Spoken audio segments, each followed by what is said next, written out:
Hi, ഇന്ന് നമ്മൾ പരിചയപ്പെടുന്നത് നാട്ടുവേലി തത്ത എന്നറിയപ്പെടുന്ന ഏഷ്യൻ ഗ്രീൻ ബീ ഈറ്ററിനെയാണ്. ഈച്ചപിടിയൻ വിഭാഗത്തിൽപ്പെടുന്ന ഈ കിളികളുടെ ഭക്ഷണം വിവിധതരം പ്രാണികളാണ്. ഈച്ചകൾ, തുമ്പികൾ, പച്ചക്കുതിരകൾ, പാറ്റകൾ, ശലഭങ്ങൾ എന്നിവയാണ് സാധാരണയായി ഇവ ഭക്ഷണമാക്കുക.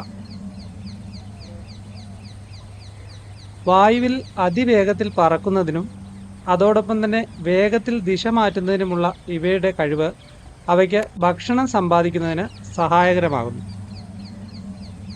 ഇങ്ങനെ പറന്നു നടന്ന് ഇരപിടിക്കുന്ന ഈ പക്ഷികളെ നമ്മുടെ നാട്ടിൻപുറങ്ങളിലും വാഴത്തോപ്പുകളിലും വയലുകളിലും കുറ്റിക്കാടുകളിലുമെല്ലാം സുലഭമായി കാണുവാൻ സാധിക്കും. കാഴ്ചയ്ക്ക് വർണ്ണമേറിയതും ഇമ്പമുള്ള ശബ്ദത്തോടും കൂടിയ ഈ പക്ഷികളെ നമുക്ക് വളരെ വേഗത്തിൽ തിരിച്ചറിയാൻ സാധിക്കും. മെറോപ്സ് ഓറിയന്റാലിസ് എന്നാണ് ഇവയുടെ ശാസ്ത്രനാമം.